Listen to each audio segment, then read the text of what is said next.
what do you put on the playlist? Well, that depends entirely upon you, because music that makes me angry is not going to be the same music that makes you angry.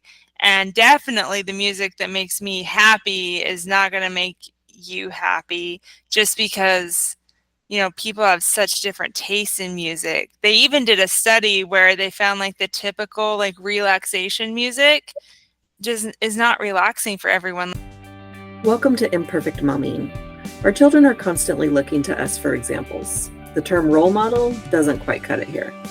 We are shaping their worldview with every move we make. You see, it's not in the lectures we give or moments where we're actively attempting to teach them. It's in the micro movements we make, the unconscious ways in which we navigate life. We are constantly teaching our children how to show up for themselves, their friends, their future partners, and even their future children. So what can we do to ensure we are raising thoughtful, compassionate, self-aware human beings? We have to become them ourselves. No one is perfect, but we can all still be better, and it starts with self-healing. Let's get to it. Welcome back to Imperfect Momming, and I am your host, Alysia Lyons, and we have a very special guest today, Samantha Foote. Welcome to the podcast. Thank you. I'm excited to be here. Absolutely. So tell us a little bit about who you are and what you do. Yeah, so I am a board-certified music therapist and parent consultant for families with neurodivergent kids. So I mainly work with kids, who have ADHD, autism, dyslexia, those kinds of things. And then with their parents, I do parent consulting to help them understand neurodivergence, use positive parenting strategies, and maintain their own self-regulation. Because we all know when your kid is melting down, if you melt down too, it just creates a bigger issue. So that's kind of what I do. It's taken me many years to figure that one out, but yeah. It's hard. When your kid is having a meltdown, it's hard not to just, lose it too, because it's stressful. I just created a community for moms called The First Five, and it's basically the first 5 years of different stages of moms. So first 5 years of being a mom, first 5 years of school age, first 5 years of adolescence, and then the first 5 years of empty nest. And one of my very first members answered the question, "What's your biggest struggle in motherhood?" And her response was, "Helping my child manage their emotion." And I had some thoughts about how she could do that. But I love that you're here and that's what you help moms with. Yeah. For parents in general, but yeah. So how would you answer that question?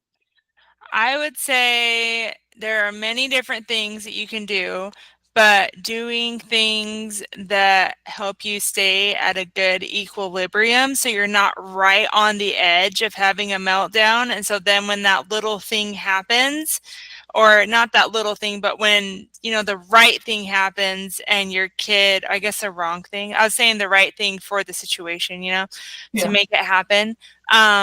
When that happens, you're less prone to have a meltdown yourself if you're already at a good place. But if you're like right on the edge and then your kid has a meltdown and they make you frustrated, like you're going to have a meltdown. But if you're doing the small things to take care of yourself, then you're less likely to get overstimulated and frustrated and all of that. You're able to stay in the moment and realize that your kid needs you to co-regulate with them and help them come down more than just going off the handle and yelling at them or something that that you don't really want to do. And so I'm a music therapist, and so I use a lot of music stuff, but there's a lot of other things that you could also use.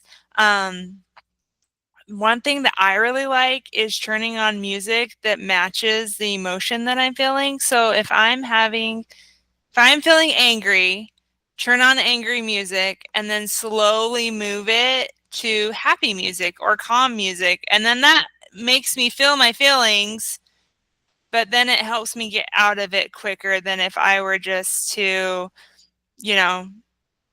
sit there and like stomp my foot or yell and scream or whatever. Yeah. So yeah, but that's my biggest thing to parents is just make sure that you're at a steady equilibrium so you're not right on the verge of having a meltdown all the time. Yeah. And what I love about that is that in my head I was right. No, I mean that partly, but my thought was that we need to be have a capacity to hold their emotion, because it's not about getting them to control it. It's about getting them to feel it so that they can move on to another emotion, and one that's, more pleasant for us to experience. Yeah. Because I don't believe that there's good or bad emotions, but there are emotions that make us feel good and bad, inside those emotions. And I love what you said about music. I had a friend of mine ask me if I had a playlist that helped me cry, and I was like, no, I don't need help. I don't need help to Yeah. cry. If I think I'm going to cry, tears start coming. Like, it's like, but I know that there are people that do need kind of help to feel their emotions and or process their emotions. And I know, like, when I was younger, I would listen to a lot angrier music. One of my generation band was oh my gosh, what is their name? They changed their name to the hot dog flavored water, the starfish, oh my gosh, who is that? Do you know who I'm talking about? No. I don't know who you're talking about. I heard them this morning, and I was like, oh yeah, I remember when I used to listen to that band. Fred Durst is the singer. What is his band's name? Anyway, it doesn't matter. But I used to listen to them a lot more when I was younger, because I know that I guess I had a lot more anger. I wasn't present to it, but I did have a lot more of those heavier emotions. And then when I heard them today, I was like, oh, I haven't listened to them in a long time. That's so interesting. So Yeah. I know music can be very healing, and I love how you suggested to use it and transition and not just stay in the angry music, but kind of allow it to flow. Yeah. And I would make playlists for that before so that you have them ready to go. And everyone always asks me, oh, what do you put on the playlist? Well, that depends entirely upon you, because music that makes me angry is not going to be the same music that makes you angry. And definitely the music that makes me happy is not going to make you happy, just because people have such different tastes in music. They even did a study where they found like the typical like relaxation music just is not relaxing for everyone. Like, it puts some people on edge because they feel like they're supposed to be relaxing and they're like, but I don't want to. And so then music that, I think they did it like circus music or something, was they did this assessment with this guy who was presenting it, and it was like this really weird music that was relaxing for him, and he was just like, yes, I could listen to this all day. And so if people want suggestions, I suggest that they Google like angry music and different things will pop up, but definitely making the playlist before you have to listen to it really helps with the process. Yeah, I like that idea too, just to be prepared. I had a happy playlist, like, so that when I was in a bad mood, then I would just shift it to, but I think it's cool to have the to actually feel the anger or whatever emotion you're feeling. And I think a lot of people like the It's a Small World song, but if you played that for my uncle, it would send him over the edge because he got stuck in the ride for hours. Oh no. Right at the point where they were playing the song. So Yeah. it's like everybody has their own triggers and their own associations to different music. So that is a very helpful hint, I think. And my son really, really loves band. He says that that's his favorite part of school is playing in the band. and he just wants to learn different instruments. So he's doing the drums at school, but we have a trumpet for him to learn and kind of self-teach. And then also a keyboard that he's been teaching himself how to play also. So I know it's everybody's different for sure, but it is something that brings people a lot of joy. Yeah, for sure. Yeah. And I love that you're helping both sides of the coin. So you're helping the child with their stuff, but you're also helping the parents with their stuff, because it's two different situations. And I think that parents a lot of times set the mood for the household with their stress and their emotions. But I don't know if that's typical for neurodivergent households as well. Yeah, I would say how you react to your child definitely sets the tone. So I've heard a lot in neurodivergent households that the kid runs the house based on their emotions. And, if they're typically aggressive, or if, the parents have to walk on eggshells because they don't know how the kid's going to react. But I would say the parent does set the tone for how you react to your kid. If you're constantly giving them negative feedback, then they're going to be in that world. Where if you're really focusing on the positive, which can be so hard if your kid is in burnout and they're just, like, you're walking on eggshells because you don't know when they're going to erupt. But if you really focus on the positive, I think that can help kids learn that they're not in trouble all the time, because especially at school, kids receive so much more negative feedback when they're neurodivergent than if they're neurotypical. And Yeah. so if you can really counteract that when you're in your home, I think that can go a long way to helping improve the feeling for everyone. Yeah, that's really good. That's also a really good tip. Yeah. And I remember when my son was in meltdown mode a lot when he was younger, that I did a lot of how do I keep him happy? Because I didn't know how to control myself when he went overboard. Like, I didn't have the capacity or the container that could hold his big emotions. And so I was just like, how do I just keep him happy? And I like walked on eggshells for so many years with him. And I didn't even realize it myself, that it was, my partner who really kind of pointed it out to me. He's like, you're really scared of upsetting him. And so that kind of helped me kind of autocorrect or correct that behavior for myself. Yeah. But I was very overwhelmed at a point. And he and our emotions are connected. So he could feel that overwhelm. And I noticed that as I got happier, his behavior did change as well. Yeah. So it is definitely a fascinating connection that we have with our children. Yeah, because they can feel your emotions. So they might be walking on eggshells around you, wondering like, oh, if I do this, is she going to erupt? If I do this, is she going to yell at me? Like, so you're both kind of like dancing around each other in a way, And I did that with my son. When my son was a toddler, he just lost it over everything. And I was just afraid of making him upset and, starting a 45-minute meltdown or any of that. But when I learned his triggers and when I learned the reason behind his behavior, it helped a lot. So, if he was overstimulated a lot, but I didn't realize that, or he needed like proprioceptive input. So he needed, to spin or to push a heavy thing or something like that. Like his sensory system was just so dysregulated, and that's what made him, like really frustrated, and he would go off at the smallest things because he was already in dysregulation.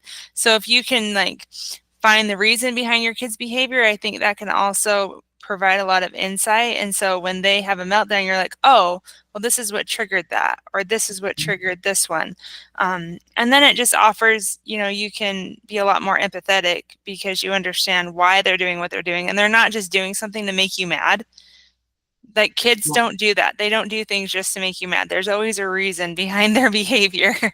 Yeah. Maybe as they get older, they know what buttons to push more. Oh, yeah. Yeah. When they're younger, they're just they're in their own little world, and they're feeding off of your energy, but they're not doing things specifically to piss you off. But I love what you said, because it's about staying curious about if you stay in curiosity, then it keeps you kind of out of the emotion of it, like what just set them off, as opposed to, oh, they're doing it to me, or to upset me.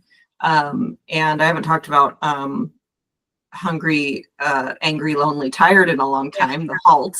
But a lot of times it's one of those things. And especially for neurotypical or neurodivergent children, there's a lot of external overstimulation, like clothing feels weird and stuff like that, or sounds and vibrations that we're not aware of. Yeah. That are bothering them. Yeah. But I think that neurotypical children also have some of these things that we just don't think about as much. Yeah, I think it might affect neurodivergent children more, but those same things are there for neurotypical kids, because just because you're a neurotypical doesn't mean you don't have like sensory things that you don't like. There's still things that will overwhelm you. There's still things that will overstimulate you. I think it's maybe not to the same degree as neurodivergent kids, but it's still there.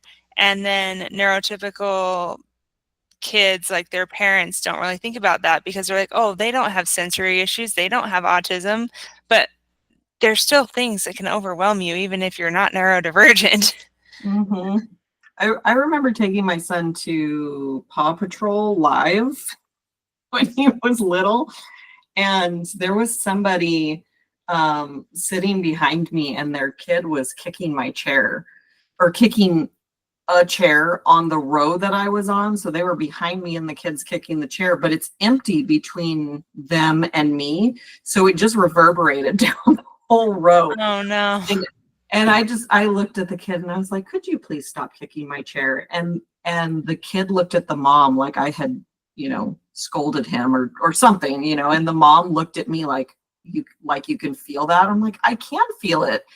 Make it stop, please. And I was like super overstimulated in that situation too. Like I might have been able to ignore it in a different situation, but with lots and lots of children screaming and laughing and playing, it was like it was just so much sensory stuff for me. Yeah, it was an experience. Yeah, for sure. Is there a piece of advice you want to give to moms listening? Yeah, so like we've said before, just getting curious. I had Dr. Matt Zakreski on my podcast, and I really liked what he said. He said, get curious, not furious. And then that can help you do other things. So, if you ask your kid who maybe has ADHD to go do a 4-step direction, and they get distracted in the first step, and you think that they're just ignoring you. Well, they're probably not ignoring you.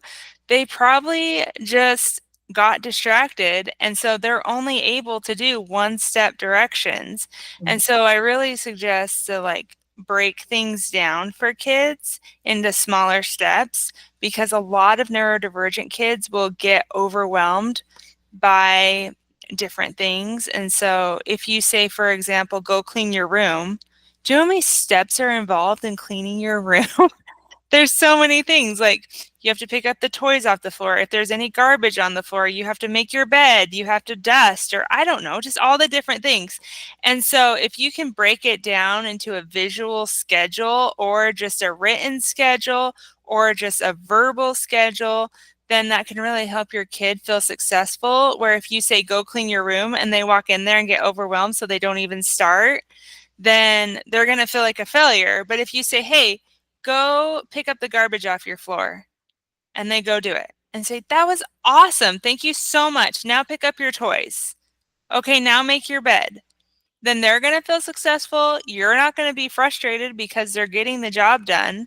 And then if they still get overwhelmed, there's this thing called body doubling where you just are with them. You're not doing it for them. You're just in there being with them while they clean their room. So you might go in and just sit on the bed and just talk to them. Or you can even do your own thing. Like I might work on my computer or something, and they just need another person there to help them do what they need to do. And so that's what I would suggest to parents, like get curious, not furious, and then break things down into manageable steps for your child.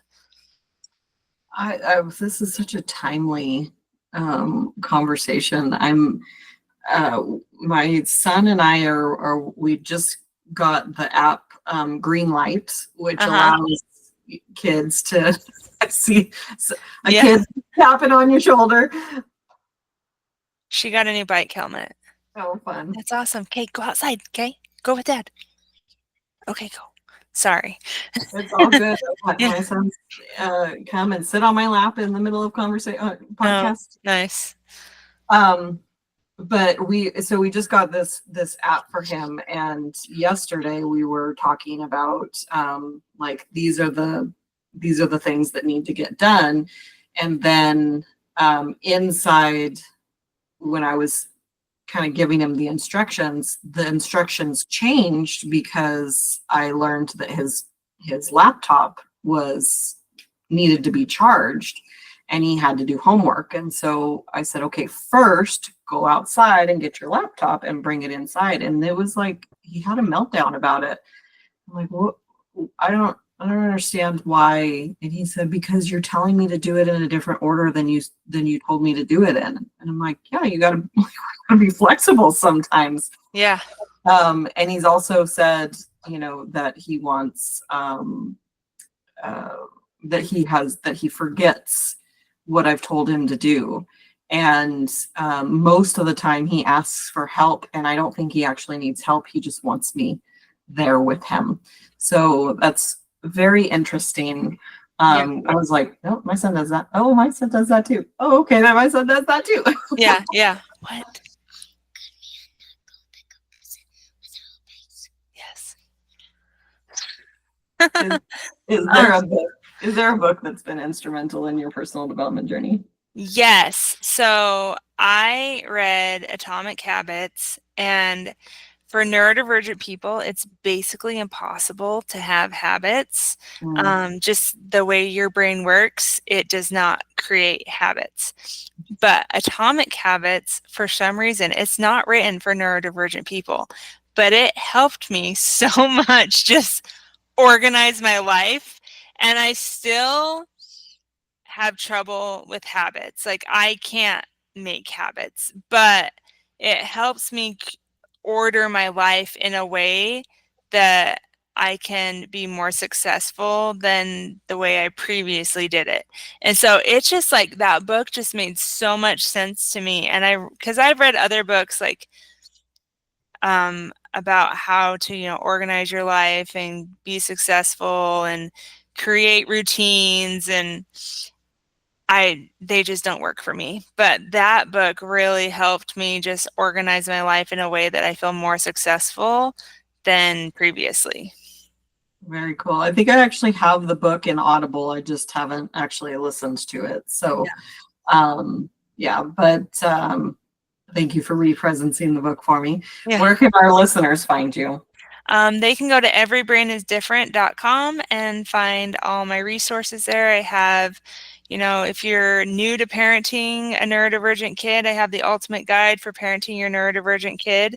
And it talks about some parenting strategies, reasons behind behavior, and then also goes into some terms that a lot of people in the neurodivergent world use. But if you're not in that world, you might be like, what are people talking about? So, we talk about occupational therapy, what neurodivergent even means, what neurotypical means, and just all those different kinds of words that, what is overstimulation or stimming or any of those different things, what they might mean. And so it goes into that too.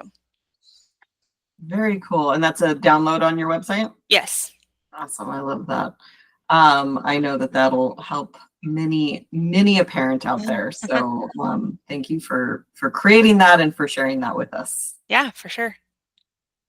And we will have another episode of Imperfect Momming for you all coming next week. And until we meet again, keep healing. Bye, guys. Thank you for tuning in to Imperfect Momming. It's time for us to step up and realize that our power is not in trying to shape our children. Our power lies in shaping ourselves into the people we want our children to model themselves after. Don't just do it for your kids. Do it for yourself. When you become a more self-aware, compassionate, and confident person, you and everyone around you benefit. For more information about me and my work, visit AlysiaLyons.com. That's AlysiaLyons.com. And until we meet again, keep healing.